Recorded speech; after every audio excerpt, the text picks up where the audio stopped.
에스겔 6장 1절부터 14절까지 제가 읽습니다. 여호와의 말씀이 내게 임하여 가라사대 인자야 너는 이스라엘 산을 향하여 그들에게 애언하여 이르기를 이스라엘 산들아 주 여호와의 말씀을 들으라. 주 여호와께서 산과 작은 산과 시내와 골짜기를 대하여 말씀하시기를 나 곧 내가 칼로 너희에게 임하게 하여 너희 삼당을 멸하리니 너희 제단이 황무하고 태양상이 회파될 것이며 내가 또 너희 중에서 살육을 당하여 너희 우상 앞에 엎드려지게 할 것이라. 이스라엘 자손의 시체를 그 우상 앞에 두며 너희 해골을 너희 제단 사방에 흩으리라.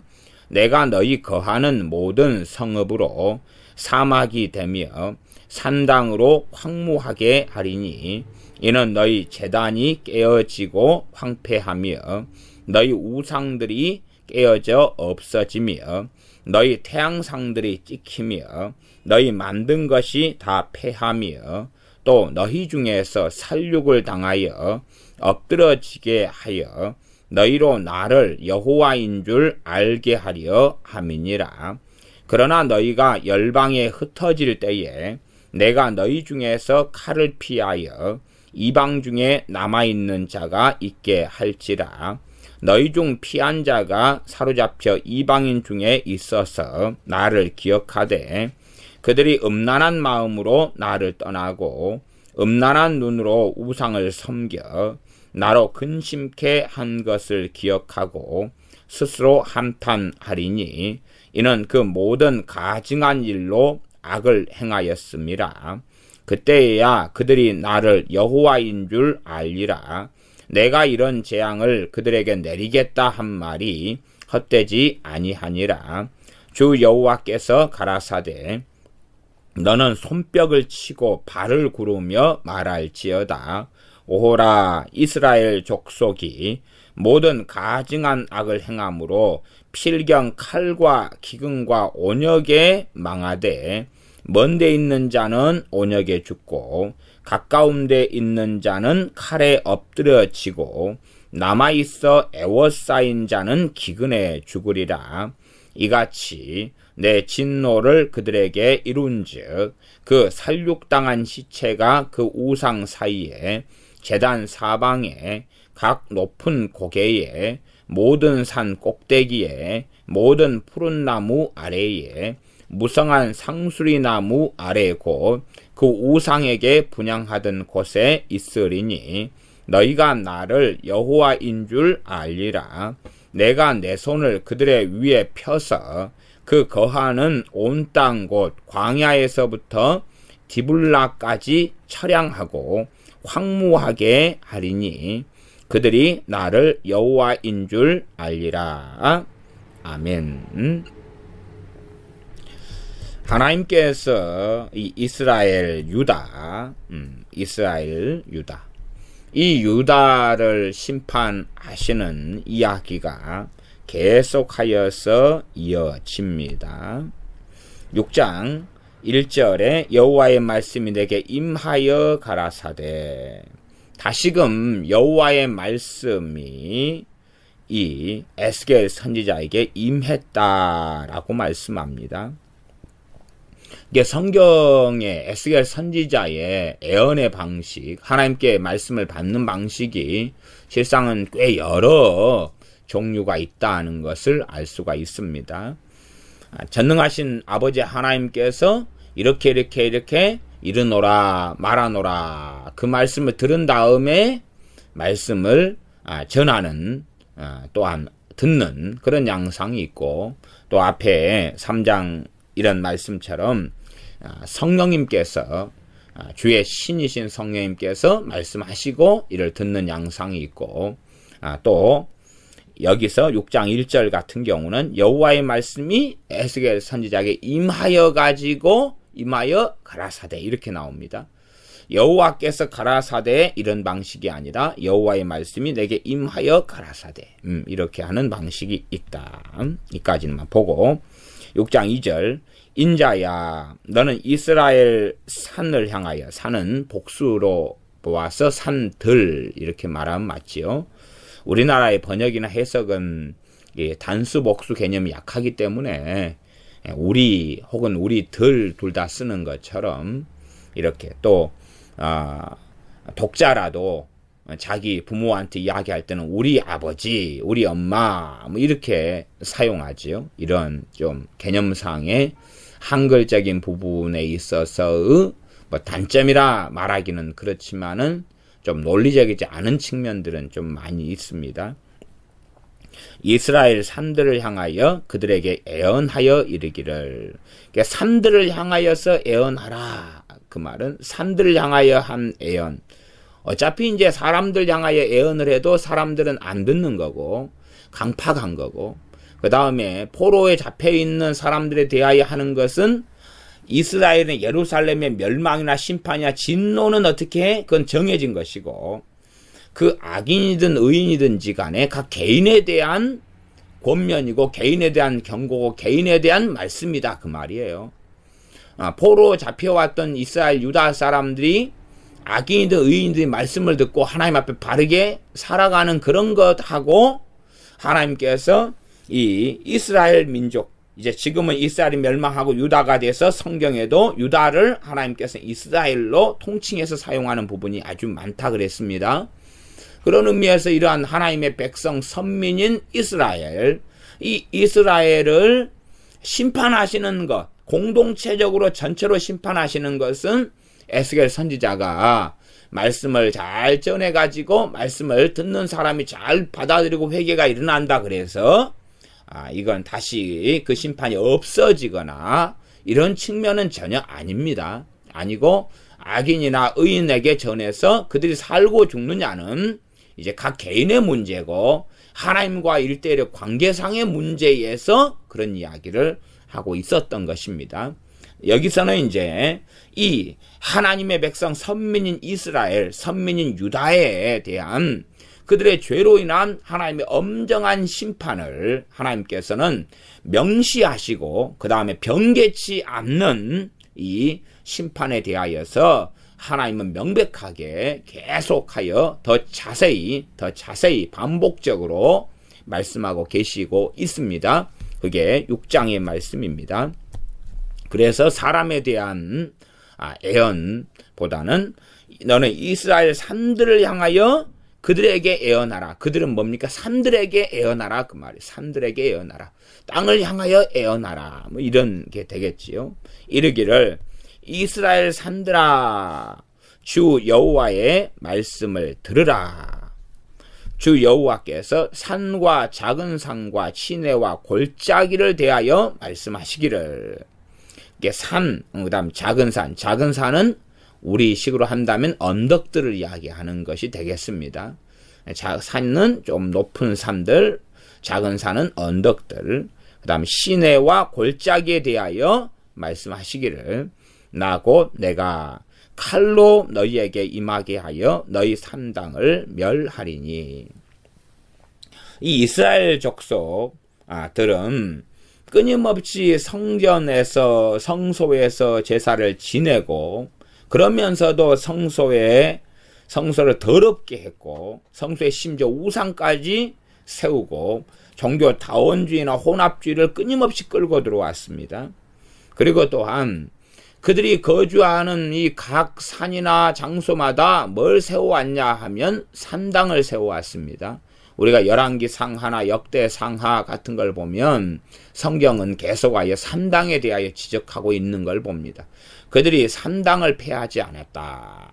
또 어떤 왕이 종교개혁은 일으켰으나 산당을 제거하거나 폐한 거 없애지 않았다. 이러한 산당에 대한 포인트를 굉장히 하나님께서 두고 계시는 것을 알 수 있습니다. 하나님께서 나 곧 내가 칼로 너희에게 임하게 하여 너희 산당을 멸하겠다. 이 산에가 산당이 있지요. 이걸 지어놓고 살아가는데 이걸 멸하겠다. 4절 너희 제단이 황무하고, 이게 산당 안에가 이제 제사를 지내는 제단이 있지요. 그 제단이 황무하고는 무너지고 그 말입니다. 제단은 무너지고, 그다음 태양상이 회파될 것이며, 태양상을 일반적으로 두 가지 정도로 번역하거나 그 단어상으로 해석합니다. 하나는 분향단을 이 태양상이라 그러기도 합니다. 제단에 이어지는 말이죠. 근데 그거보다는 앞에 제단이 있기 때문에 우상이라고 보는 것이 더 나은 것 같습니다. 태양상, 우상이 회파될 것이며, 내가 또 너희 중에서 살육을 당하여 너희 우상 앞에 엎드려지게 할 것이라.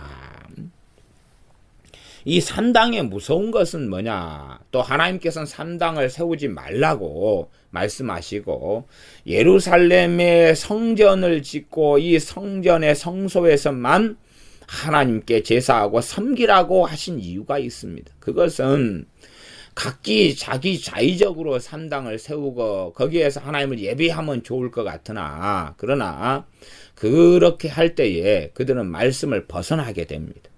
하나님 말씀이 아니라 종교 다원주의와 혼합주의를 끌고 들어오게 됩니다. 로마 가톨릭처럼 종교 다원주의와 혼합주의를 끌고 들어오게 됩니다. 그리고 그들은 하나님을 섬긴다는 믿음 가운데 끊임없이 살아가지만 저주를 불러들이게 되는 거죠.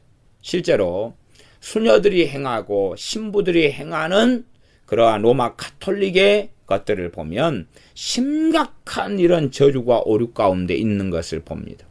제가 과거에 이 수사 한 명을 알고 있는데, 과거에 어떤 수사와 함께 몇 년을 교류하면서 지낸 적이 있었습니다. 수도원의 수사 출신인 친구.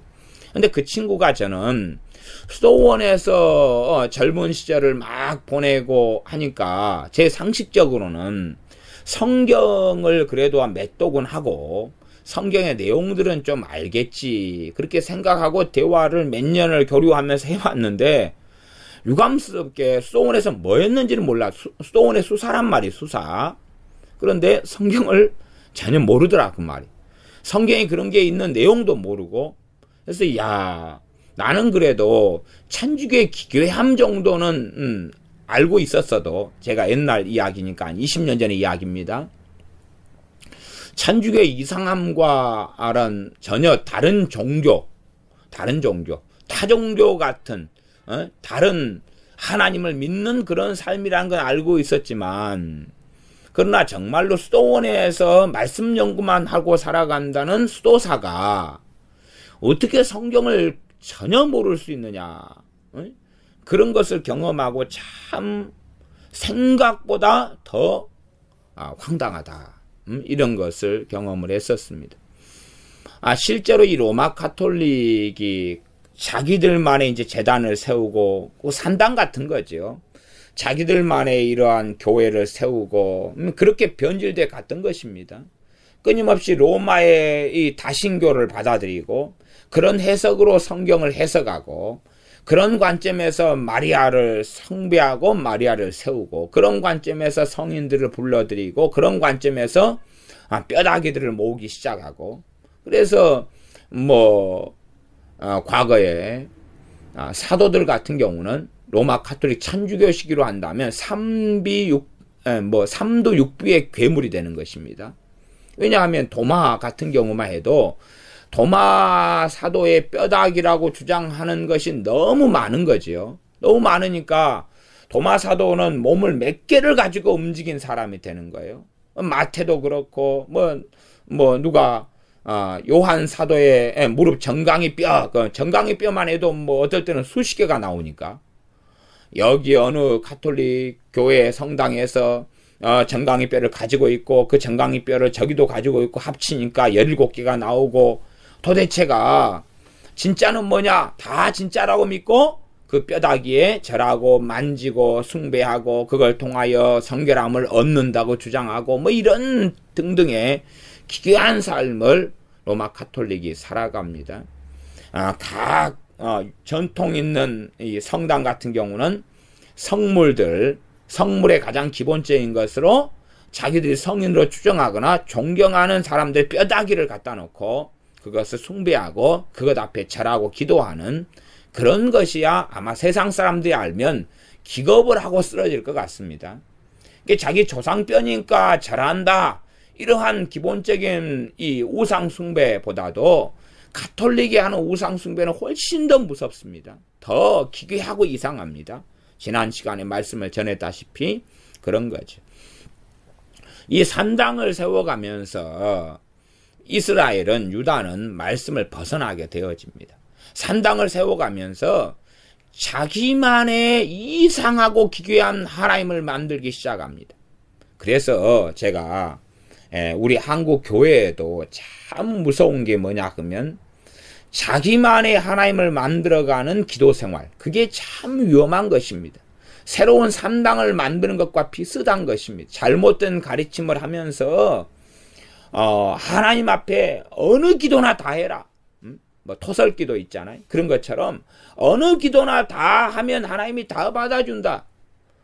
하나님을 알고 하나님께 어느 기도나 해야 될 문제가 아니란 말이죠. 하나님을 경외하면서 나오는 기도를 해야 되는데 기도에 대한 어떤 만능주의에 빠져가지고 그냥 어느 기도만 해도 하나님께서는 다 들어주신다. 이루지 못할 것이 없다.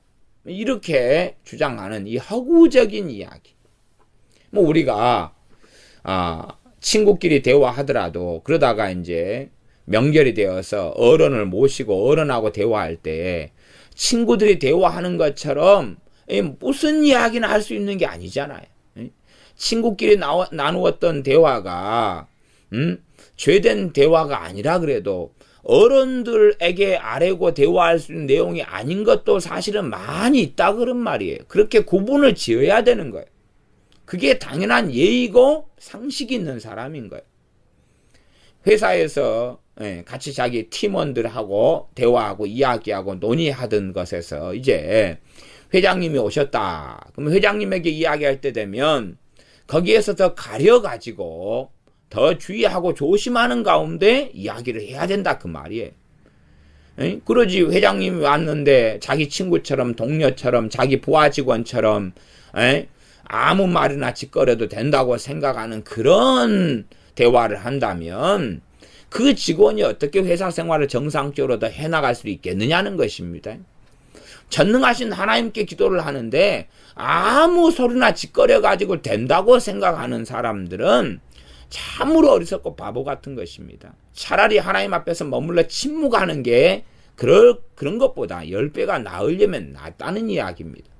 말을 가려가지고 마음을 지키는 가운데 믿음을 다시 가지고 믿음으로 기도하고 경외함으로 기도하고 두려움으로 떨며 기도하고 하나님 말씀을 의지하여 기도하고 하나님을 사랑하면서 기도하고 그렇게 해야지 근심이 있는 대로 근심 그대로 드러내고 분노가 있는 대로 그대로 드러내고 남을 저주하는데 저주하는 말을 그대로 드러내가지고 하나님 앞에서 하고 원망이 가득한데 한이 가득한데 그대로 막 쏟아놓고 하나님이 어디 난지도 쓰레기통도 아니고 그렇게 해대면서 자기들은 기도 생활 잘하고 있고 하나님을 잘 섬기고 있다는 망상 가운데 접어들어가는 것이 이스라엘과 유다의 산당 같은 것이다 그 말이.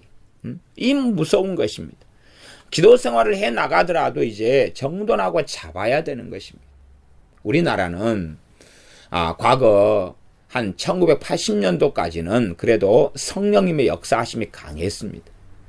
성령님의 역사하심이 강했어요. 강했기 때문에 이 부흥사들이 이상한 설교를 해도 성령 충만도 받고 주님도 만나고 회개도 터지고 은혜도 받았습니다. 왜냐하면 잘못된 내용에서 성령 하나님께서 성령님의 그 역사하심과 은혜와 긍휼로 보호하시는 것이 너무 많았거든요. 과거 70년대 목회자들의 설교를 지금 목회자들 설교와 비교하면 지금 목회자들의 설교는 너무나 잘한 설교입니다. 70년대 목회자들 설교는 지금보다 훨씬 더 신학적으로 이상하고 이단적이고 사이비적이고 그냥 잘못된 성경 해석이 아주 가득했습니다. 그런데도 그들의 설교에서 틀린 것에 대하여 틀린 쪽으로 가는 것을 성령님께서 이렇게 막으시고 보호하시고 지키셨던 것이 아주 강했어요. 그러나 지금은 어느 때보다도 말씀으로 돌아와야 되는 시대가 됐습니다. 왜냐하면 1990년대가 넘어서면서부터는 이 성령님이 역사하심, 은혜와 긍휼로 역사하시는 그러한 역사하심은 거의 떠났고 사라졌기 때문에 그렇습니다. 그러니 진리의 말씀으로만 이제는 돌아와야 됩니다. 말씀 가운데 역사하시는 성령님의 역사로 돌아와야 됩니다. 왜냐하면 과거에는 잘못된 성경 해석과 가르침을 해도 성령의 역사로 보호가 있었다면 지금은 그런 식의 잘못된 가르침을 가르치면 바로 미혹의 역사하고 들어가 버리는 그런 시대가 되었기 때문에 그렇습니다. 이게 과거의 부흥사들이 성령의 역사가 있었을 때에 소위 말하면 은사와 기름 부으심과 성령님의 역사하심과 이끄심과 서포트하심으로 부흥을 보고 막 회개가 일어나고 변화가 되는 걸 보았다가 자기의 이상하고 기괴한 설교나 성경 해석을 고치지를 않고 그렇게 90년대 넘어가지고 살면서 다 그 기름 부으심을 상실하고 기괴하게 되고 미혹에 빠지고 비참하게 죽어나갔습니다. 그런 것을 알고 있어야지요. 성령의 역사하심이 있었을 때까지는 그들은 정말로 하나님께 쓰임받은 종이었다 이렇게 말하지만 그때까지는 사실은 그들에게 말씀으로 돌아오고 바르게 말씀을 해석하고 바르게 말씀을 가르칠 기회를 주신 거예요. 기회를. 마찬가지로 한국교회 믿는 신자들에게도 그런 기회를 주신 거예요. 기회를. 그러나 성령의 역사만 즐기고 있었던 거예요. 과거에는 이상한 기도를 하더라도 산당에 가서 산당식의 기도를 하더라도 성령의 역사하심이 있었을 때는 그 기도하다가 회개가 터지고 그 기도하다가 주님 만났다 그 말이에요. 그러나 지금 성경하고 어그러진 자기 마음에 있는 걸 쏟아붓는 그런 기도를 한다 해서 성령 충만이나 성령 세례를 받고 주님 만나고 회개가 터지는 일은 뭐 전혀 없다 그렇게 말할 수 없지만 거의 없다는 사실이 거의 없다. 천에 하나 이렇게 있을 수밖에 없는 거의 드물고 없는 그냥 예외적인 일에 불과하다. 말씀대로 이제는 기도해야 될 시대가 되었습니다. 산당을 세우고 사사시대처럼 자기 소견에 옳은 대로 행하였더라. 그런 시대가 되면 안 되는 것입니다. 그걸 이해하고 자각해야 됩니다. 지금 이제 기도원들이 한국교회 전통상 참 많이 생겨서 기도원들이 많이 운영되고 하지만 과거의 스타일에서 벗어나지를 못해버리는 거예요. 이 잘못된 말씀, 은사만 있으면 된다, 손만 얹고 안수만 하면 되고 마귀만 쫓아내면 된다 하는 기괴한 망상에 젖어가지고 지금의 많은 기도원들이 얼마나 이교적이고 사이비적이고 그 다음에 이상하고 그러니까 자기들이 잘못된 길로 달려가도 그런 줄도 자각하지 못하고 말씀이 없는 기도원, 바른 성경 해석이 없는 기도원, 그러한 기괴하고 이상한 것으로 달려가 버리고 말았습니다. 그냥 극단적으로 제가 말씀드리면 10개의 기도원 가운데 9개 이상이 잘못됐다. 저는 그렇게 말씀드립니다. 이 교회가 잘못된 말씀을 목회자가 전하고 가르치고 하는 것보다 훨씬 더 기괴합니다. 한국교회도 작은 교회들이 많습니다. 작은 교회를 살리는 운동을 일으키는 것에는 저는 찬성합니다. 뭐 우리 교회도 작은 교회니까요. 그러나 사실상은 작은 교회 목회자들이 설교가 얼마나 기괴하고 성경 해석이 얼마나 이상하고 얼마나 문제가 심각한지는 알만한 사람은 압니다. 이 개척교회나 작은 교회 목회자들이 얼마나 이 사이비같이 성경을 해석하고 전하는가. 이게 제가 전도사 시절에도 이런 작은 교회들에서 전도사 일을 했는데, 그러면 그런 교회, 때론 고신교회, 때론 통합교회, 막 이런 여러 교회들에서 이 전도사로 있으면서 주일학교나 이런 걸 했는데, 그런 교회에서 주일날 설교를, 목사님들 설교를 듣다 보면 아주 그냥 우라통이 치밀어 오를 때가 많이 있었어요. 왜냐하면 성경을 너무 지멋대로 해석하는 거예요. 근데 전도사니까 뭐 목사님의 권위 아래 있으니까 주일날 예배드리고 일어나가 뛰쳐나가고 싶을 때가 많이 있어도 너무나 성경 해석이 이상하니까. 아주 그냥 이단이라고 말할 수는 없지만 너무 이교적이고 너무 잘못됐으니까 저런 설교를 듣고 있어야 하냐 하는 게 굴뚝같이 올라왔어요. 겨우겨우 회기 연도 말하자면 1년 동안 사역을 하니까 그런 것을 겨우 마치고 그냥 때려치우고 어떨 때는 도무지 그냥 안 되겠으니까 중도에 그만두기도 하고 그랬습니다. 그만큼 이 작은 교회들의 설교라는 건 기괴하고 이상하게 많아요. 이 목회자들의 설교가 너무 희한해서 이 산당을 세워가지고 자기 속에는 옳은 대로 행하는 이런 일들이 많은 거예요. 말씀대로 돌아오기보다는 자기 입맛에 맞는 걸 골라내고 입맛에 맞는 식으로 해석하는 기괴한 게 너무 많다는 사실입니다. 물론 큰 교회 목사님들의 설교라 해서 정상적이고 바르거나 박사학위를 받았다 해서 정상적이고 바르거나 그런 것도 아닙니다. 그래서 제가 우리 교회 근처에 있는 몇 교회 큰 교회 1000명 단위가 넘는 목사님들의 설교를 제가 인터넷이 있으니까 요즘 세상에는 다 교회마다 사이트가 있으니까 들어볼 수가 있잖아요. 그러니까 저 앞에 있는 교회 같은 경우는 세례 증서를 부활절에 흔들면서 이것만 가지면 다 구원받고 천국에 갑니다. 그래서 나는 이것을 가슴에 품고 다닙니다. 그러면서 가슴에 또 넣고 다니는 사람의 예화를 들고 어쩌고 저쩌고 하는 정말로 사이비적인 그러한 설교를 하는 목사님부터 시작해서 별 희한하고 이상한 사람들이 가득합니다. 그러니 큰 교회에도 작은 교회에도 중간급 교회에도 사실은 누구를 믿을 수 있느냐 이런 시대를 살아갑니다. 그러나 기도원의 이상함은 그에 비하면 기도원의 이상함은 더 그냥 끔찍합니다. 그래서 교회 목회자들 설교는 기도원의 원장님들 이런 사람들이 설교하는 것에 비하면 양반이다. 차라리 이렇게 말합니다. 그래서 도대체 이 기도원들을 어떻게 해야 되느냐. 특별하게 주신 대한민국에 주신 선물이 기도원이고 한다는 걸 제가 인정하지만 이제는 너무 기괴한 방향으로 흘러가가지고 그래도 목회자들은 설교를 끊임 주기적으로 해야 되고 또한 말씀을 조금이라도 연구를 하고 살피고 신앙 서적이라도 좀 보고 신학책이라도 좀 보고 살피고 그러니까 최대한 좀 눌러놓는다고 쳐도 이 기도원을 하시는 양반들이야 전혀 관심도 없고 그냥 전문용어로 하면 옛날 70년대 60년대 80년대식으로 불러 하면 끝나니까 불러 하고 성령의 감동이라 그래가지고 그냥 자기 마음에 있고 슬쩍 지나가는 생각으로 다 토해내면 끝나니까 자기 혈기대로 성길대로 성깔대로 부리면 되니까 그 다음에 따르지 않으면 성령 해방죄라고 뒤집어 씌우고 따르지 않으면 하나님 말씀을 따르지 않는다. 지가 하나님 자리에 서가지고 거룩한 선지자와 대사도가 된 것처럼 자기 말을 안 듣는 게 하나님을 듣지 않는 것이다. 그리고 저주하고 징계하고 그렇게 하는 이상한 데가 너무 많다는 사실입니다. 그러함에 에스겔 6장에 하나님께서 산당들 거기에서 이상한 신앙의 온상지가 되는 그러한 산당들이 우리나라로 한다면 교회 강단들이고 또한 기도원들이 아니겠느냐는 겁니다.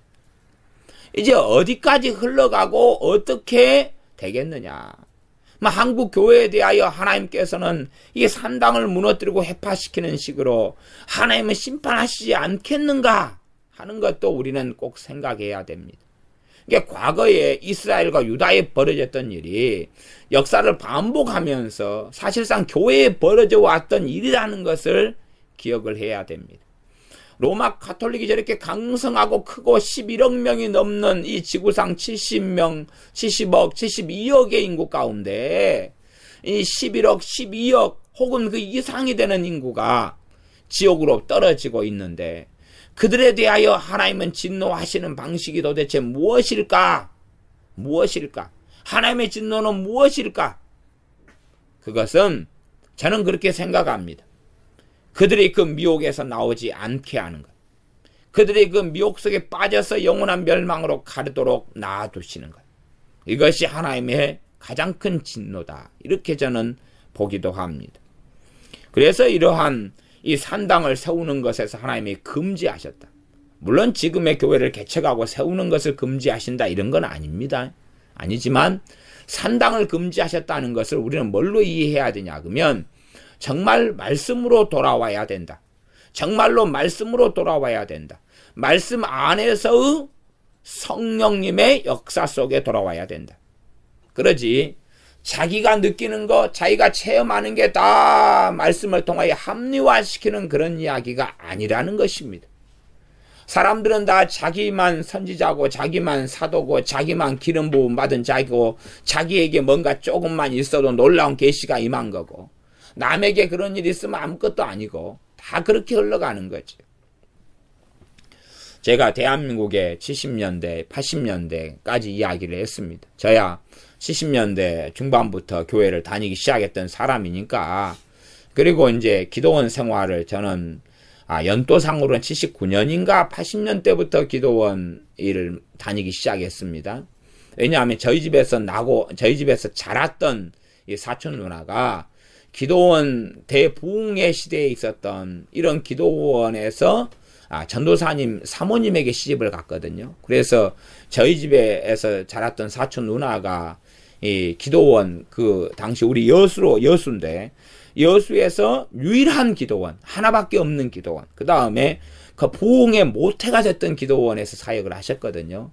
그 원로 목사님 교회에서 순복음 교회에서 은퇴하신 원로 목사님을 모시고 이제 행정부터 시작해서 또 부흥사들을 불러오고 이러한 모든 사역을 총괄해 가지고 사역을 하셔서 제가 사랑하는 누나를 항상 보려고 그래서 기도원에서 주말을 보내고 거기서 지내고 살고 하면서 이제 그때부터 기도원을 보고 경험하고 또 제 기도 생활도 많이 기도원들에서 많이 해왔기 때문에 이 기도원의 실상, 현실 지내왔던 거 때로는 뭐 어떤 기도원은 가면은 눈을 너무 눌러가지고 눈알이 빠질 것 같고 때로는 안 차리다 그래 사람을 쥐패가지고 제가 야 이렇게 맞다가 사람이 죽는구나 하는 것도 제가 느껴보고 도망쳐 나오고 이러한 여러 기도원들을 사실은 경험을 해봤다 그 말입니다. 물론 제가 뭐 경험한 기도원이 그렇게 해서 기껏해야 수십 개밖에 안 되지 수백 개까지도 안 됩니다.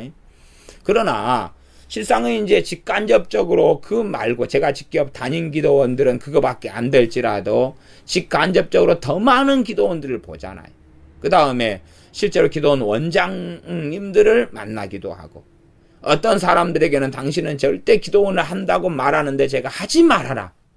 당신에게 그렇게 마귀 역사가 많고 기괴한 당신이 말씀도 모르는 당신이 왜 기도원을 하려고 마음 먹냐. 당신은 하면 절대 안 된다. 그런 사람들이 기도원을 쭉 하고 있더라 그 말입니다. 이런 뭐 기괴한 것을 보고 사는데 성령의 역사하심이 과거에 비해서는 현저히 없어졌어요. 뭐 저의 경우로 든다면 과거에 기도원에서 기도하다가 졸다가 자다가 그러다가 새벽에 다시 일어나가 기도하고 그러면 다시 회개가 터지고 은혜를 받고 다시 성령 충만을 받았어요. 그러나 지금으로 한다면 졸다가 자다가 주여 하다가 졸다가 자다가 그다가 자고 끝나는 거예요. 지금은 이제 과거에는 회개가 터지고 성령 충만이 임했으면 지금은 그냥 주여 하다가 좀 기도하다가 졸다가 자다가 자고 일어나도 상태는 똑같은 거예요. 그냥 찌뿌둥하고 상태는 똑같은 거예요. 옛날에는 그렇게 하다가 회개가 터졌어요. 졸다가 자다가 회개가 터졌어요. 그러니까 전혀 다른 시대를 살고 있다 이렇게 말할 수 있습니다. 그러한 성령 역사가 현재히 없어진 일반적인 증거로서 제가 설명을 해왔던 것 중에 하나는 뭐냐 하면 초등학교, 중학교, 고등학교 청년들을 보면 된다. 그러면 과거에는 부모가 믿지 않는 이러한 자녀들, 이런 초등학교 아이들, 이러한 중학교, 고등학교 아이들이 교회에 가득했다 그 말이에요. 절반 이상이 부모가 안 믿는 자녀들이었어요. 나 지금은 100명이 주일학교 아이가 있다 그럼 부모가 안 믿는 아이는 한둘 두엇밖에 안 돼요. 잘해야. 그것도 없는 교회도 가득합니다. 중고등보다 부모가 믿는 부모의 자식인 중고등학생들도 다 교회에 없어요. 말하자면 믿는 부모의 자녀들이 100명이다. 그럼 100명 가운데 50명이나 있어요. 50명이나. 나머지는 다 농땡이고 땡땡이고 심지어 공부하러 가버렸고 등등 없어요. 안 믿는 아이들은 어딨냐? 안 믿는 부모의 자녀들이 이제 교회에 다니게 되는 중고등학생들 어디 있냐? 그러면 거의 찾을 수가 없어요. 과거는 절반 이상이었어요. 심지어는 90%가 되기도 했어요. 50%, 70%, 80%가 되는 경우도 많이 있었어요. 그 다음에 복음을 전하면 옛날엔 쉽게 믿었어요. 저도 하루에 전도를 1시간 이상씩 이렇게 쭉 옛날엔 많이 돌아다니고 그랬어요. 근데 이제 어느 때부터는요, 전도를 다니면 믿게 되는 사람이 없어요. 과거에 80년대 같은 경우는 제가 전도를 다니면, 그때도 이제 80년대 후반 돼서도 많이 강팍해졌습니다. 그래가지고, 80년대, 89년이다. 그러면 89년에 전도를 다니면, 이제 단순하게 그냥 복음을 전하고 예수님 영접기도까지 따라하고 이런 정도로 따지면 한 5명에게 복음을 전하면 1명 정도는 들어요. 듣고 예수님 영접을 해요. 영접기도식으로 한다고 치면, 혹은 이제 심하면 10명을 전하면 1~2명이 반응을 하고 예수님을 믿어요. 그러나 그 다음 90년 중반 정도까지 가면 20명을 전해도 1명이 영접하거나 믿게 되지를 않아요. 잘. 그러니까 훨씬 더 사실상은 사람이 변했다 하는 것도 있지만 성령의 역사하심이 서포트하거나 받쳐주지 않는다. 그런 시대를 살기 때문에 이러한 산당 같은 방식은 훨씬 더 심각하고 위험하다는 것입니다. 훨씬 더 심각하고 위험해. 그러니까 지금의 신앙서적이 우후죽순으로 어마어마하게 많잖아요. 이게 이제 또 다른 산당 같은 방식이라고 생각해요. 이것이 유익이 되고 복이 되기도 하지만 잘못된 책들과 바른 책들에 대한 분별력을 이제는 상실해 버려서 사람만 유명하다, 베스트셀러다, 그만 잡고 이제 그 세계 속에 들어가니까 얼마든지 자기 속에는 옳은 대로 살아갈 수 있는 방식이지. 물론 교회들도 다 기괴하지만 목회자들이 기괴한 설교를 참 많이 하는 목회자들이 유감스럽게 많습니다. 그런데 사람들이 내가 성령 인도하심 따르고 기도하면서 하나님의 도우심을 받아 교회를 선택하기보다는 자기 속에는 옳은 대로 선택하죠. 속에는 옳은 가장 일반적인 방법은 우리가 잘 나와 있습니다. 집 가까운 교회. 참 간단하죠. 결혼하는 배우자하고 교회 선택하고 어느 게 더 중요할까? 그러면 그 비중은요, 어느 게 더 중요하다고 말할 수 없는 정도로 삐까삐까합니다. 그만큼 교회 선택은 중요한 거예요. 심지어는 배우자 선택보다 교회 선택이 더 중요하다고 믿고 알고 있는 사람도 많다 그 말이에요. 그만큼 교회 선택이라는 건 굉장히 중요한 문제예요. 그런데 집 가까운 교회를 다닌다. 저는 그런 사람들에게 그렇게 말씀드리고 싶습니다. 그냥 집 밖에 나와가지고 여자면 아무 보이는 남자부터 그냥 결혼해라. 아니면 남자면 집 밖에 나와서 눈에 띄는 여자하고 무조건 결혼해라. 그런데 노처녀 할머니 85살 결혼하고 이빨 빠진 72살 할아버지 물어보니까 호랍이에요. 결혼하고 그렇게 해라. 간단한 이야기잖아요. 집 가까운 교회 다니려면 얼마나 편하고 좋습니까? 그러니까 점점 산당의 방식 속에서 우리가 살아가는 우리의 모습, 교회의 모습을 볼 수밖에 없다는 사실입니다. 그렇기 때문에 이 하나님의 백성이 타락해져 가는 것입니다. 타락해져 가는 원흉 중에 하나가 이 산당이었어요. 산당. 이게 산당이었어요. 사사기로 한다면 타락해지는 원인이 뭐였습니까? 말씀 없는 신앙이에요. 말씀 없는 신앙. 말씀을 떠난 신앙. 각기 자기 속에는 옳은 대로 행하지 말씀을 따라 살지 않는다는 것이.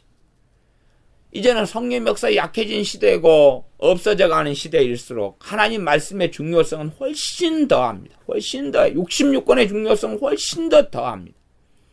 과거에는 성령 역사로 좀 미혹되고 잘못된 가르침을 전해도 성령의 보호가 있었는데 지금은 잘못된 걸 전하면 미혹이 급속도로 역사하고 미혹의 영이 쉽게 들어가는 시대입니다. 그러니 얼마나 위험하고 무서운 시대에 살고 있는지를 자각을 해야 됩니다. 계속 6장 5절을 읽어보겠습니다. 이스라엘 자손의 시체를 그 우상 앞에 두며 너희 해골을 너희 제단 사방에 흩으리라. 하나님의 진노가 나타나고 있는데 성령의 역사하심이 얼마나 있겠느냐는 것입니다. 하나님의 진노가 나타나고 있고 심판이 나타나고 있는데 그들을 회개케 도우시는 성령의 역사나 그들을 진리 가운데 이끄시는 성령의 역사는 거의 없다는 건 뻔한 이야기입니다. 하나님의 긍휼과 자비가 강할 때에 성령의 역사가 강하고 하나님의 진노가 나타날 때에는 성령의 역사는 걷어져 가고 약해져 가고 없어져 갑니다. 이제는 말씀대로만 살 때 가능한데 하나님께서는 이 이스라엘의 산들에 대하여 심판하시는 것은 선고하시는 것은 다른 말로는 이스라엘에 대한 선고고 예루살렘에 대한 선고고 하나님의 선택받은 선민인 참 감람나무 가지들에 대한 선고지 않습니까? 그 선고가 너희가 그렇게 그 우상 앞에 섬기고 절했지. 산당에 있는 그 우상 앞에 절했지. 그러니까 너희를 4절 하반절에는 우상 앞에 엎드려지게 할 것이다. 우상 앞에서 죽여가지고 거기에서 시체가 널브러지게 하고 5절 너희 해골을 그 너희 제단 사방에 흩어버리겠다. 너희들이 절했고 우상 숭배했던 그 제단의 이쪽에가 머리가 흩어지고 저쪽에가 다리뼈가 있고 그렇게 흩어지는 비참한 지경 속에 되게 하겠다. 6장 6절 내가 너희 거하는 모든 성읍으로 사막이 되며 산당으로 황무하게 하겠다. 이들은 자기들이 거하는 성읍 근처에다가 산당을 세웁니다. 집 앞에서 가기 좋아하는 곳에 산당을 세웁니다. 저희 동네 같은 경우도 옛날에 이 산당이 있었습니다. 산당이. 지금도 저 산에 가면 산당이 있어요. 그래서 제가 사실은 그 산당의 담벼락을 전에 발로 차가지고 허물어버리고 사람 안 볼 때 그렇게 했습니다. 지금도 이제 이 산에다가 사람들이 정말 몰상식하게 점점점 돌로 이렇게 단을 쌓습니다.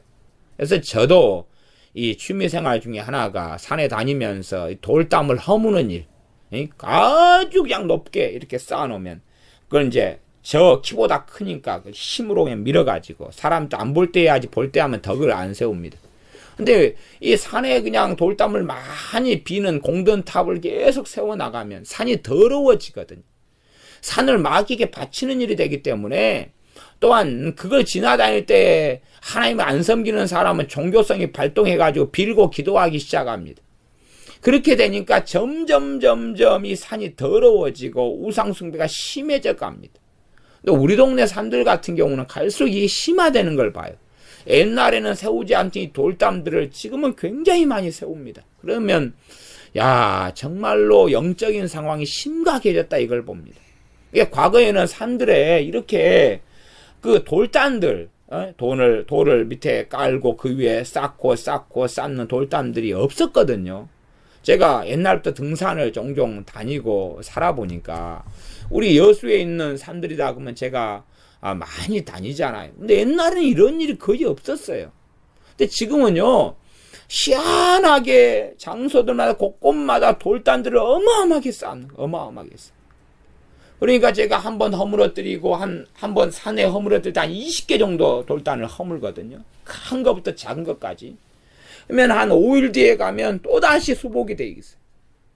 야 정말로 끔찍할 정도의 우상성, 이 종교성, 그것도 샤머니즘이 굉장히 강해졌다는 걸 봅니다.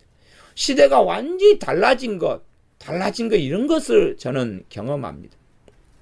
아마 또 근처의 산에 조만간 제가 올라간다면은 사람이 없을 만한 늦지막한 시간에 가서 등산객이 없고 동네 사람들 오르락내리락 하지 않을 때에 쓱 한번 올라가서 산책 겸 이렇게 또 돌담들을 보면 다시 또 많이 쌓여 있는 걸 볼 겁니다.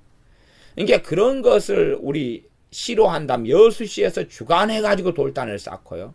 그 다음에 동장들, 동민들이 주관해가지고 쌓고 이런 이제 공동체적인 죄로 끌고 가요. 한 개인이 돌담을 쌓는 것만이 아니라 한 시가, 한 동이, 한 지역이 이런 식을 일을 벌립니다. 그러니까 이건 이 죄악의 심각성은 갈수록 더 심해져 가는 것입니다. 하나님께서는 뭐 하게 하십니까? 이럴 때 심판하셔서 이 이스라엘 자손의 시체를 그 우상 앞에 두고 너희 해골을 너희 제단 사방에 흩으리라. 대한민국의 5천만 가운데 1,000만이 소위 믿는 사람이라고 합니다. 그러나 얼마나 이 1,000만에 믿는 사람들이 잘못된 길을 걸어가고 정상적이지 않고, 그러니까 얼마나 정상적이지 않는가까지는 제 영역은 아닙니다. 하나님의 영역이에요. 그러나 대한민국에 당연히 교회가 있는 것은 당연한 이야기입니다. 그러나 이 1,000만이 얼마나 제대로 안 살길래 나머지 4천만이나 또 1,000만까지 휩싸이는 이런 우상숭배가 갈수록 심각해져가고 만연해 간다. 이것은 참 끔찍한 방향이 되어집니다.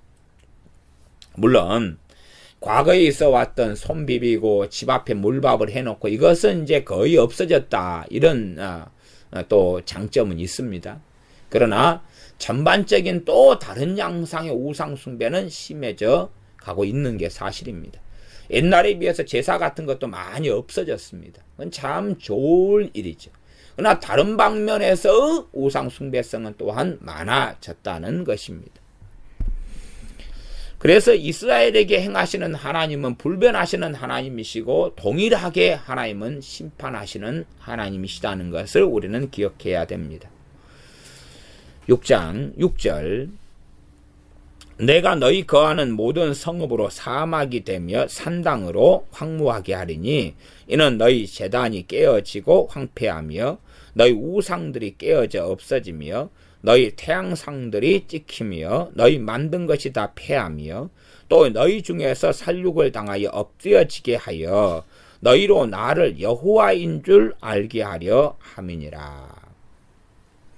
아마 우리가 생각하는 방식은 그런 것 같아요. 이 악인이 있고 못돼 먹은 사람이 있으면은 회개가 임해가지고 눈물 콧물 흘리면서 오 용서해 주소서 이제 하나님을 알겠나이다, 이러한 해피엔딩한 결과를 사람들은 소위 자기 행동을 돌아보지 않은 가운데 그러한 일이 일어나기를 기대한다, 그 말입니다. 에스겔 선지자 에스겔서를 통해서는 하나님은 뭘 반복해 말씀합니까? 참으로 의로운 사람 노아나 욥이나 다니엘이 있어도, 다니엘이 나오나요? 노아, 욥, 사무엘이 나오든가? 하여튼 나중에 이제 본문이 나오니까 그때 다시 살펴봅시다. 이러한 의인들이 있어도 누구밖에 구원 못합니까? 자기 자식들을 구원 못한다 그랬습니다. 그 의인들의 의로 자기 자식들을, 그들이 있으면, 노아가 있으면 노아가 자기 의로움으로 노아의 자식들을 구원할 수 없다고 말씀하는 겁니다.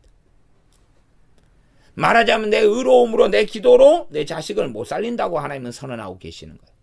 그러니까 자식을 기도로 살리는 문제가 아니라 바르게 양육하고 세우고 마땅히 행할 길을 가리키라는 이야기죠. 그런데 망상 속에 들어가서 자기 기도로 자식들을 살린다? 구원시킨다는 망상 속에 들어가는 작금의 시대를 봅니다. 자식들을 자기의 속에는 옳은 대로 행하게 만들어 놓고 내가 때가 되면 기도만 하면 하나님이 구원한다. 그런 사람들은 에스겔서를 똑바로 눈뜨고 보라, 그 말입니다. 똑바로 눈뜨고 보라. 아무리 의로운 사람이 있어도 자기밖에 못 산다고 하나님은 선언하고 계십니다. 그 의로움으로 자기밖에는 못 산다. 자기 남편도 아내도 건져내지 못하고 자기 속으로 낳은 자식들도 건져내지 못한다. 이게 하나님의 명백한 선언입니다. 그 정도를 보고 살아야지 이상한 망상에 젖어서 가리키는 사람들 따라서 또 다른 산당을 만들고 또 다른 제단을 만들면 안 됩니다. 하나님께서 너희로 나를 여호와인 줄 알게 하려 함이니라. 여호와 하나님인 줄 알게 하겠다는 하나님의 선언은 심판을 통해서 그렇다는 것입니다. 심판을 통해서지 구원을 통해서가 아닙니다. 왜요? 하나님이 진노하셨기 때문에, 하나님은 진노하셨기 때문에 그런 것이지.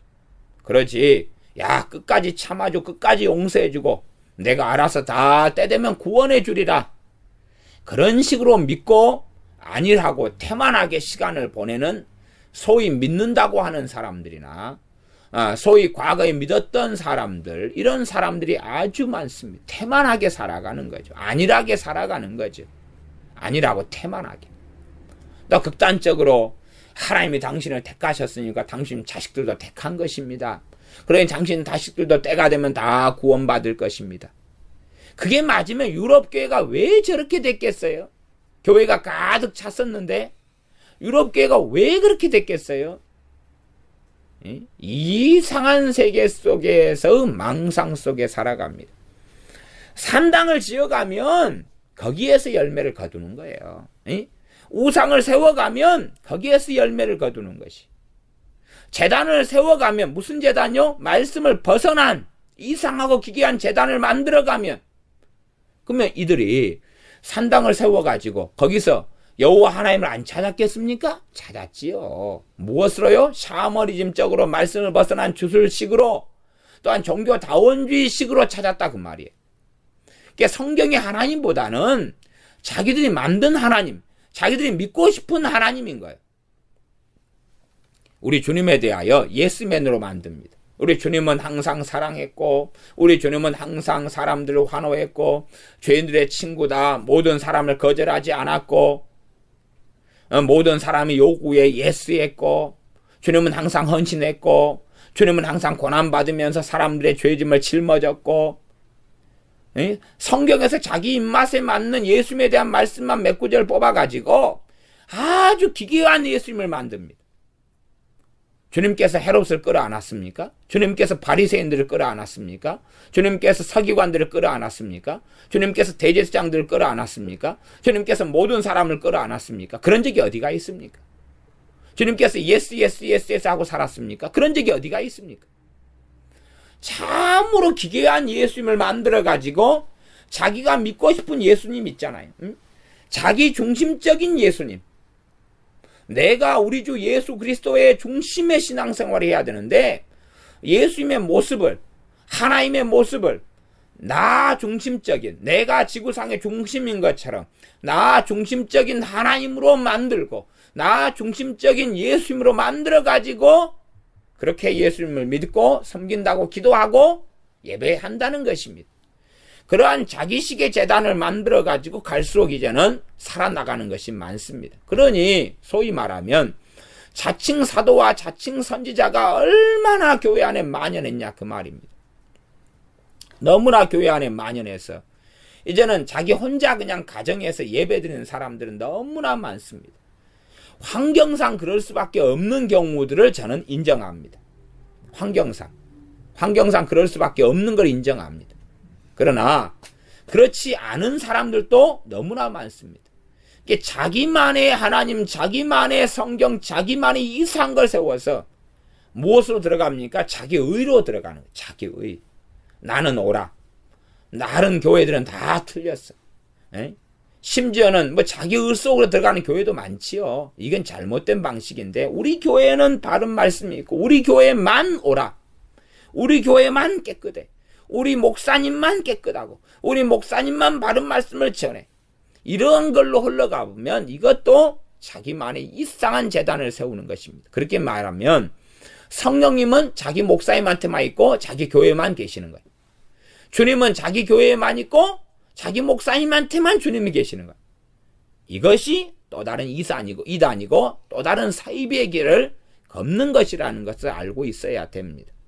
자기 의로 교회가 뒤집어쓰고 자기 의로 스스로 뒤집어쓰는 길을 걸어가는 것은 끔찍한 망상입니다. 그래서 너희로 나를 여호와인 줄 알게 하리라. 알게 하려 함이니라. 이 말씀이 여기서도 반복이 되어 나오는데 그것이 13절 하반절과 14절 하반절에 나왔습니다. 곧 그 우상에게 분향하던 곳에 있으리니 너희가 나를 여호와인 줄 알리라. 13절 끝머리고 14절도 끝머리는 그들이 나를 여호와인 줄 알리라. 세 번이 반복됩니다. 6장만에서도요. 하나님의 방식은 심판의 방식을 통해서 하나님을 알리시는 것입니다. 그것을 기억해서 우리가 하나님 앞에 어떻게 서야 될까를 항상 살펴야 하겠습니다. 6장 8절 그러나 너희가 열방에 흩어질 때에 내가 너희 중에서 칼을 피하여 이방 중에 남아있는 자가 있게 할지라. 그것은 5장 3절에 있었습니다. 너는 터럭 중에 조금을 가져 내 옷자락에 싸라. 그러니까 3분의 1, 3분의 1, 3분의 1씩 머리털과 수염을 깎아가지고 저울에 달아서 나누어가지고 이렇게 불에 태우고 흩은 다음에 칼로 치고 그 다음에 이제 그 다음에 또 3분의 1 같은 이제 3분의 1, 3분의 1, 3분의 1 가운데서 얼마를 가져다가는 이제 옷자락에 싸라. 그러니까 조금으로 옷자락에 싸는데 그 말씀에 대하여서 하나님께서 하시는 말씀이 이 이방 중에 남아있는 자가 있게 할지라. 내가 너희 중에서 칼을 피하여서 이방 중에 남아있는 자가 있게 할지라. 칼을 피하가지고 남겨두는 사람이 있겠다 말씀하는 겁니다. 6장 9절 너희 중 피한 자가 사로잡혀 이방인 중에 있어서 사로잡혀 피한 자가 사로잡혀 피한 자의 다수가 포로구나 끌려가는 포로들이구나 하는 걸 알 수 있습니다. 피했다 그래서 평안하다 그게 아니라 피했는데 뭘 피했습니까? 하나님의 진노에서 이 3분의 1씩 해서 죽임당하는 이런 것은 피했다. 그런 이야기입니다. 이방인 중에 있어서 사로잡혀가지고 포로돼가지고 그래서 나를 기억하되 그들이 음란한 마음으로 나를 떠나고 음란한 눈으로 우상을 섬겨 나로 근심케 한 것을 기억하고 스스로 한탄하리니 이는 그 모든 가증한 일로 악을 행하였음이라. 우상을 섬기고 음란한 마음으로 나를 떠났다. 그러면 하나님보다 더 다른 것들을 사랑하는 것을 음란한 것이고 그것이 하나님보다 더 가까이 하고 사모하는 것들이 들어오면 결국은 그 사람은 하나님을 떠날 수밖에 없는 거예요. 구원이라는 것이 무엇이냐? 구원에 대한 하나님의 말씀이 이거라는 걸 기억해야 됩니다. 이건 영적인 원리입니다. 신약계 교회도 마찬가지입니다. 누가 주님을 영접하고 믿었습니다.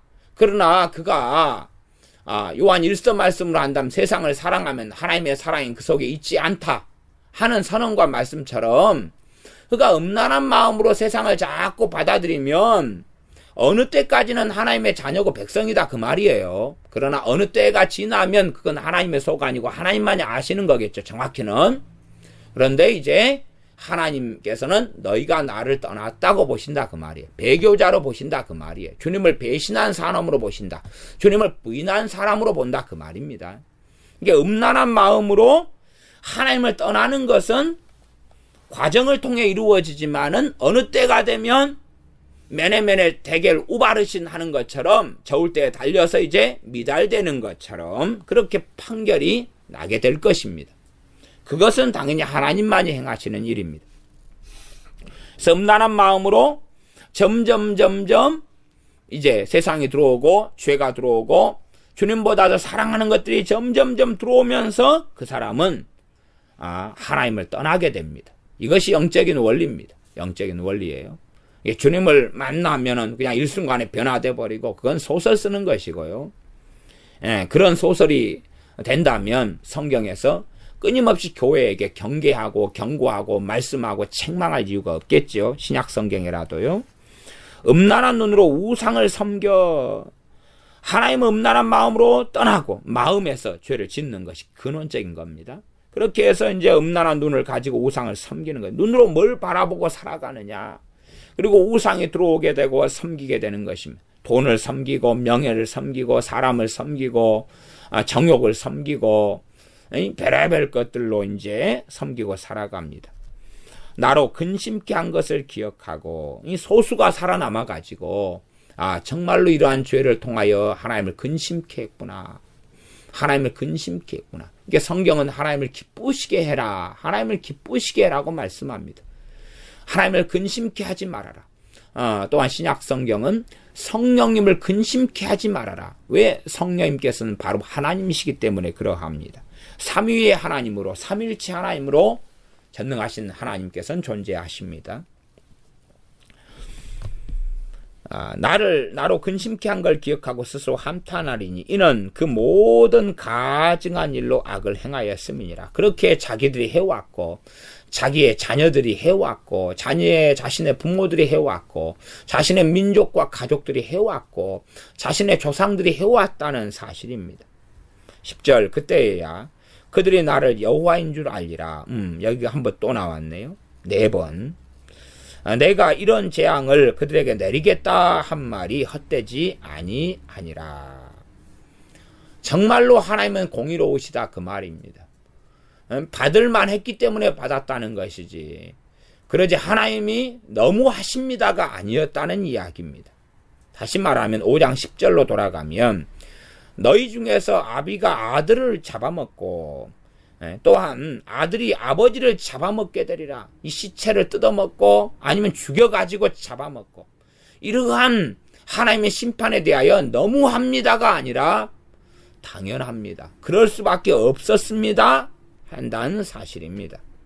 11절, 주 여호와께서 가라사대 너는 손뼉을 치고 발을 구르며 말할지어다. 사람들의 주의를 집중시키고 그 강렬하게 말하는 것입니다. 손뼉을 치고 발을 구르고. 우리가 어디 쫙 명동이나 어디 시장에 가면 그렇게 옷을 팔고 물건을 파는 사람도 있습니다. 그러면 사람들은 집중해가지고 저기서 저렇게 장사를 하네, 골라 그러면 손뼉을 치고 사람을 부르고, 어이 거기 가는 잘생긴 아저씨, 그리고 부르면서 말을 하는 그런 것도 우리가 연상해 볼 수 있겠습니다. 정말로 사람들에게 경계하고 경고하고 그렇게 합니다. 이 하나님의 무서운 심판들을 경계하고 말합니다. 에스겔 선지자는 포로로 잡혀왔던 그 사람들에게 아직 유다가 멸망하고 심판을 받기 전에 이걸 말씀해서 하나님 앞에 바르게 살아야 하는 것을 이제는 경고하고 선언하고 말하고 있는 것입니다. 오라 이스라엘 족속이 모든 가증한 일을 행함으로 필경 칼과 기근과 온역에 망하되, 칼과 기근과 굶어서 죽고 서로 잡아먹어 죽고 온역 전염병에 망한다는 것입니다. 먼 데 있는 자는 온역에 죽는다. 그러니까 예루살렘 안에 있지 않고 흩어져 있거나 때로는 다른 나라에 끌려갔거나 이런 먼 데 있는 사람들은 하나님 뭘로 심판하고 죽인다고요? 전염병으로 죽인다 그 말입니다. 전염병으로 죽인다. 그다음 가까운 데 있는 자는 칼로 쳐서 죽인다. 가까운 데 있는 자는, 가까운 데 있는 자는 이스라엘 안에 남아 있는데 아마 유다 땅에 있는 사람들 가운데서 예루살렘 밖에 있는 근경에 있는 사방에 있는 사람들이죠. 그래서 예루살렘 사방에서는 칼로 쳐 죽인다 그랬죠. 예루살렘 사방에 있는 사람들은 칼로서 죽임을 당합니다. 왜요? 예루살렘 성 같은 견고한 성이 지켜주지 않으니까 그러겠죠. 그 다음에 이제 에워싸인 자는 뭡니까? 예루살렘이죠. 예루살렘이 포위되죠. 그 안에서 그 포위돼가지고 그 안에 있는 사람들 뭘로 죽어요? 굶어서 죽는다 그 말이에요. 굶어서 죽어서 너무 비참하니까 가족을 잡아먹는 것입니다.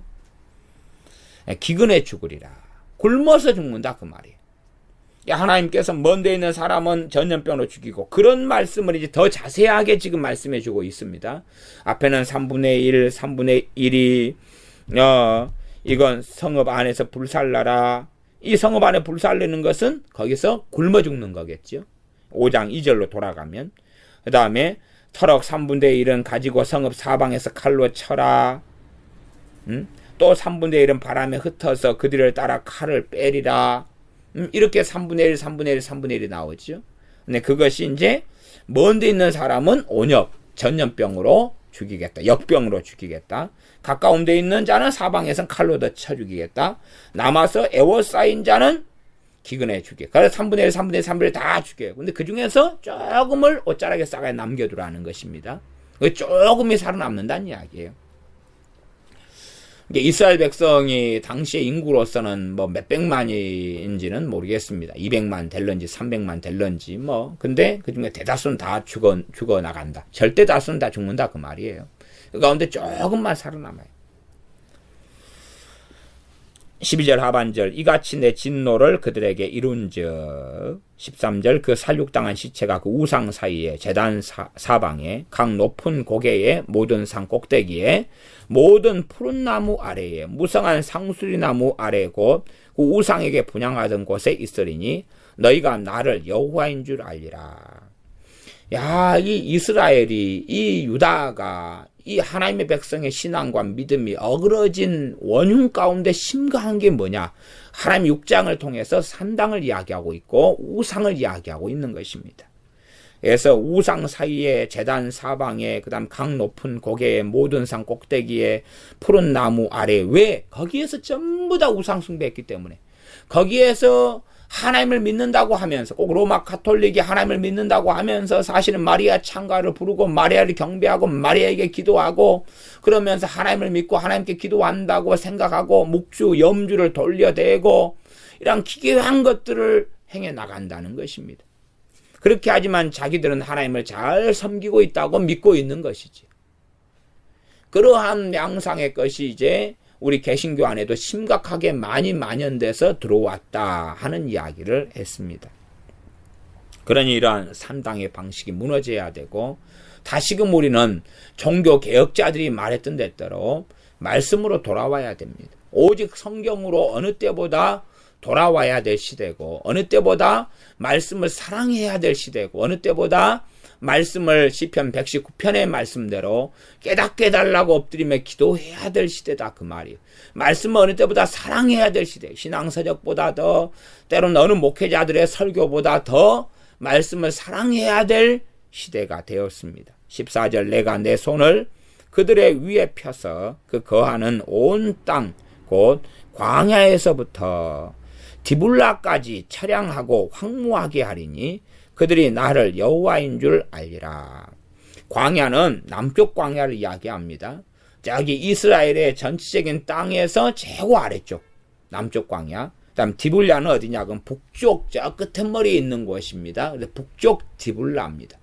그러니 이 이스라엘 팔레스타인의 경계가 되는 하나님이 준 땅 그 전체를 이야기하는데, 그 끝에서부터 이쪽 남쪽 끝에서 북쪽 끝까지니까 그것은 전체 다를 그렇게 하나님께서 그들의 위에 손을 펴가지고 그 거하는 온 땅을 더 구체적으로 남쪽 끝에서 북쪽 끝까지 다 처량하고 황무하게 황폐하게 하나님 하겠다. 예외 없이 그렇게 만들겠다. 그래서 그들이 나를 여호와인 줄 알리라. 선지자들을 통해서 이렇게 말씀해 왔고, 이렇게 하나님이 진노에 오셨고, 하나님의 백성의 죄악 때문에 이렇게 탄식하며 근심해 오셨고, 근심하고 근심하시다가 이제는 더 이상 안 되겠다. 그래서 심판하시고 3분의 1, 3분의 1, 3분의 1씩 다 끔찍하게 그냥 남은 그릇하기만 빼놓고 다 죽이셨다는 사실입니다.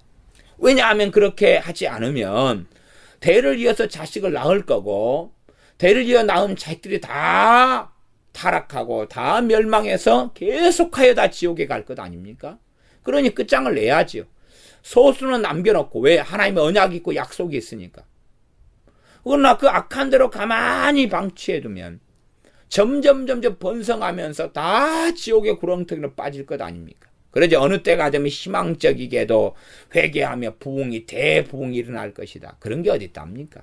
복지에 취한 사람들이, 돈에 취한 사람들이, 이 세상에 취한 사람들이 돈이 들어오면 부흥이 일어날 것이다. 우리나라에나 전 세계나 미친놈들은 참 많습니다. 어떤 미친놈들이 많습니까? 재물과 돈, 부의 이동, 이걸 통해 대부흥이 올 것이다. 미쳐도 한참을 미쳤습니다. 미쳐도 한참을 미쳤어요. 성경 66권에 어디를 봐서 돈이 들어오면 부흥이 와요? 돈을 사랑하는 게 일만 죄악의 뿌리가 되는데 어떻게 돈이 들어오면 부흥이 와요? 기괴한 이야기를 합니다. 그러면 주님께서는 부자는 천국에 들어가기가 너무너무 쉬워. 왜? 돈 때문에 부흥이 일어날 테니까. 부자는 천국에 들어가기가 이 낙타가, 약대가 바늘길 통과하는 것보다 더 힘들 거다. 그렇게 말씀하셨습니다. 부자는 천국에 들어가기가 낙타가 바늘길 통과하는 건 불가능하죠. 불가능하다고 먼저 선언하신 것입니다. 그러나 하나님의 능력으로는 그 불가능한 일도 일어날 수 있다. 일어날 수 있다는 것이지 항상 일어난다, 자주 일어난다는 것은 절대 아니다는 사실입니다. 극소수적으로 부자였던 이러한 세리장 삭개오가 구원받은 것을 우리는 알고 있습니다. 그러나 이 부자들이 구원받고 주님 앞에 서는 것은 거의 예외에 불과하지, 기적에 불과하지 일상적으로 일어날 수 있는 일 자체는 되지 않습니다. 또한 믿음이 좋았던 사람이 손에 부귀 영화를 쥐게 된 다음에 그가 얼마나 타락해져 가고 심각해져 가는지를 압니다. 솔로몬이 왜 그렇게 타락해서 멸망했습니까? 솔로몬이 타락한 이유가 뭡니까? 그가 젊었을 때의 왕권의 안정기 속에 들어가고 불안정기 속에 있을 때는 하나님을 경외하고 지혜를 구하였으나 어마어마한 부귀영화가 들어오니까 그가 하나님을 떠나하고 타락해 갔던 것이 아닙니까? 그런 것처럼 우리가 성경을 통해서 참으로 이 잠언의 어떤 하나님의 사람의 기도처럼 잠언 30장인가 있지요? 나로 부하게도 하지 말고 가난케도 하지 말게 해달라. 하나님께 기도하죠. 부하게 되어서 하나님을 모른다 한다고 이야기합니다. 하나님을 모른다. 왜요? 그 부와 돈이 중심이 되기 때문에 그러하지요. 그래서 우리가 하나님의 심판의 엄정함을 우리가 알고 하나님은 역사 이래로 또한 창세 이래로 변하신 적이 없습니다. 하나님은 항상 하나님이시고 우리가 만들어낸 하나님을 섬기는 것이 아니라 성경의 하나님을 바르게 믿고 바르게 섬겨야 합니다. 기도하겠습니다.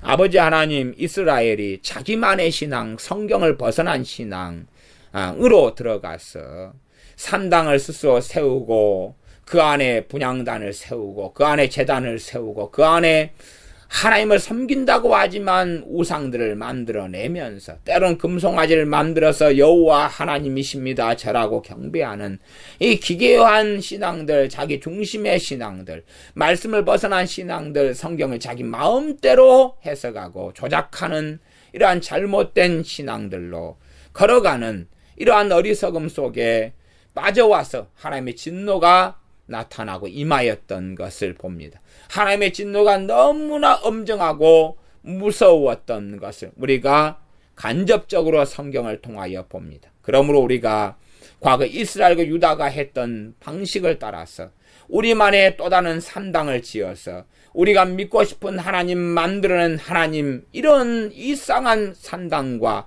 이상한 우상 숭배의 방식으로 가지 아니하도록 도와주시고 우리가 다시금 말씀으로 돌아와서 말씀을 사랑하며 말씀을 사모하며 말씀을 달게 여기며 하나님 말씀을 깨닫게 달라고 하나님께 간절히 기도하며 말씀 앞에 엎드려서 하나님 말씀의 권능을 체험하며 말씀으로 바로 서는 우리가 되게 도와주시며 그러한 한국 교회와 그러한 하나님의 자녀가 되게 은혜와 긍휼을 넘치게 주시옵소서. 예수님의 이름으로 기도하옵나이다. 아멘.